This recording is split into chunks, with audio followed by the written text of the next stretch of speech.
കാലം ചെയ്ത കത്തോലിക്ക സഭ പരമാധ്യക്ഷൻ ഫ്രാൻസിസ് മാർപ്പാപ്പയെ അനുസ്മരിച്ച് കേരളത്തിലെ രാഷ്ട്രീയ നേതാക്കൾ. മനുഷ്യസ്നേഹത്തിൻ്റെയും ലോകസമാധാനത്തിൻ്റെയും മഹത്തായ സന്ദേശം പ്രചരിപ്പിക്കുന്നതിനായി വ്യക്തിജീവിതവും വൈദിക ജീവിതവും ഒരുപോലെ സമർപ്പിച്ച മാതൃകാ വ്യക്തിത്വത്തിന് ഉടമയായിരുന്നു ഫ്രാൻസിസ് മാർപ്പാപ്പയെന്ന് മുഖ്യമന്ത്രി പിണറായി വിജയൻ അനുസ്മരിച്ചു. അടിച്ചമർത്തലിനും ചൂഷണത്തിനും വിധേയമാകുന്ന മുഴുവൻ മനുഷ്യവിഭാഗങ്ങളോടും ഐക്യദാർഢ്യം പുലർത്തിയ മനസ്സായിരുന്നു അദ്ദേഹത്തിൻ്റേത്. പലസ്തീൻ ജനതയോട് അവരുടെ വേദനയിലും സഹനത്തിലും യാതന അനുഭവങ്ങളിലും മനസ്സുകൊണ്ട് ചേർന്ന് നിന്നതിലൂടെ അദ്ദേഹം വഴികാട്ടിയായി. മാർപ്പാപ്പയുടെ വിയോഗത്തിൽ വേദനിക്കുന്ന ലോക ജനതയോട് ആകെയും വിശ്വാസ സമൂഹത്തിനോട് പ്രത്യേകിച്ചും അവരുടെ ദുഃഖത്തിൽ പങ്കുകൊണ്ട് അനുശോചനം രേഖപ്പെടുത്തുന്നെന്നും മുഖ്യമന്ത്രി പിണറായി വിജയൻ അനുസ്മരിച്ചു. മാർപ്പാപ്പയെ പ്രതിപക്ഷ നേതാവ് വി ഡി സതീശൻ അനുസ്മരിച്ചത് ഇങ്ങനെയായിരുന്നു.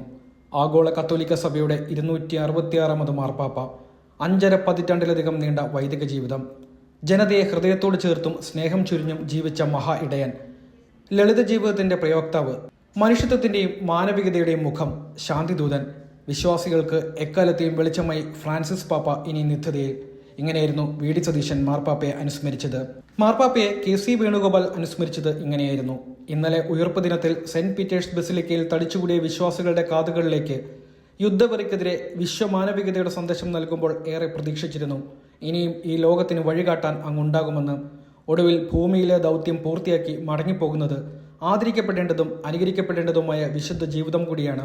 ഭീകരതയ്ക്കും യുദ്ധങ്ങൾക്കുമെതിരെ നിലപാടെടുത്തും അഭയാർത്ഥികൾക്കും ലൈംഗിക ന്യൂനപക്ഷങ്ങൾക്കു വേണ്ടി നിലകൊണ്ടും ഈ ലോകത്തിന് നേർവഴി കാണിച്ചു നൽകിയ വലിയ ഇടയന്റെ ജീവിതം ഇവിടെ വഴികാട്ടിയായി ബാക്കി നിൽക്കും. ഹൃദയം മുറിക്കുന്ന വാളാകാൻ മാത്രമല്ല, മുറിവുണക്കുന്ന മരുന്നാകാനും വാക്കുകൾക്ക് കഴിയുമെന്ന സന്ദേശം അവസാന നിമിഷങ്ങളിൽ പോലും പകർന്നു നൽകിയാണ് ഈ യാത്ര. ലോകം പഠിക്കട്ടെ അങ്ങെന്ന ദൈവാംശത്തിൽ നിന്ന്. നന്ദി ഞങ്ങളുടെ കാലത്തിന് ജീവിച്ചതിന്, സ്നേഹമായി മാറിയതിന്. KC വേണുഗോപാൽ മാർപ്പാപ്പയെ അനുസ്മരിച്ചത് ഇങ്ങനെയായിരുന്നു. കാരുണ്യവനായ ഫ്രാൻസിസ് ഒന്നാമൻ മാർപ്പാപ്പയ്ക്ക് ഇവിടെയെന്നാണ് രമേശ് ചെന്നിത്തല കുറിക്കുന്നത്. യുദ്ധങ്ങളിൽ നിന്ന് മനുഷ്യരാശിയെ വിമോചിപ്പിക്കണമെന്ന് ആഗ്രഹിച്ച വലിയ ഇടയനായിരുന്നു അദ്ദേഹം. റഷ്യ ഉക്രൈൻ യുദ്ധവും ഇസ്രായേൽ പലസ്തീൻ യുദ്ധവും കൊടുമ്പിരി കൊണ്ടിരുന്ന കാലത്ത് യുദ്ധങ്ങൾക്കും മനുഷ്യഹത്യകൾക്കുമെതിരെ അതിശക്തമായ നിലപാടുമായി സമാധാനത്തിന്റെ സന്ദേശം മുന്നോട്ട് വെച്ച മാർപ്പാപ്പ തന്റെ നിലപാടുകളിൽ മനുഷ്യ നന്മകൾക്കൊപ്പം നിന്നു. ലാറ്റിൻ അമേരിക്കയിൽ നിന്നും കത്തോലിക്ക സഭയുടെ പരമാധ്യക്ഷ സ്ഥാനത്തെത്തുന്ന ആദ്യത്തെ പോപ്പായ ഫ്രാൻസിസ് മാർപ്പാപ്പ 88 വയസ്സിലാണ് ഇഹലോകവാസം വെടിഞ്ഞത്. ബെനഡിക്ട് മാർപ്പാപ്പയ്ക്ക് ശേഷം 2013 പോപ്പായി തെരഞ്ഞെടുക്കപ്പെട്ട ഫ്രാൻസിസ് മാർപ്പാപ്പ അർജന്റീനയിലെ ബ്യൂണസ് ഐറസിൽ നിന്നുള്ള കർദിനാളായിരുന്നു. സഭയിൽ ഏറെ വിപ്ലവകരമായ മാറ്റങ്ങൾക്കാണ് അദ്ദേഹം തുടക്കം കുറിച്ചത്. ഇന്ത്യയോട്, പ്രത്യേകിച്ച് മലയാളികളോട് ഏറെ സ്നേഹബന്ധം അദ്ദേഹം പുലർത്തി. അദ്ദേഹത്തിന്റെ വിടവാങ്ങൽ ലോക സമാധാനം ആഗ്രഹിക്കുന്ന ഏതൊരാൾക്കുമുള്ള നഷ്ടം കൂടിയാണ്. ആ മഹാനായ വലിയിടയന് എൻ്റെ ആദരാഞ്ജലികളെന്നാണ് രമേശ് ചെന്നിത്തല മാർപ്പാപ്പയെ അനുസ്മരിച്ചത്.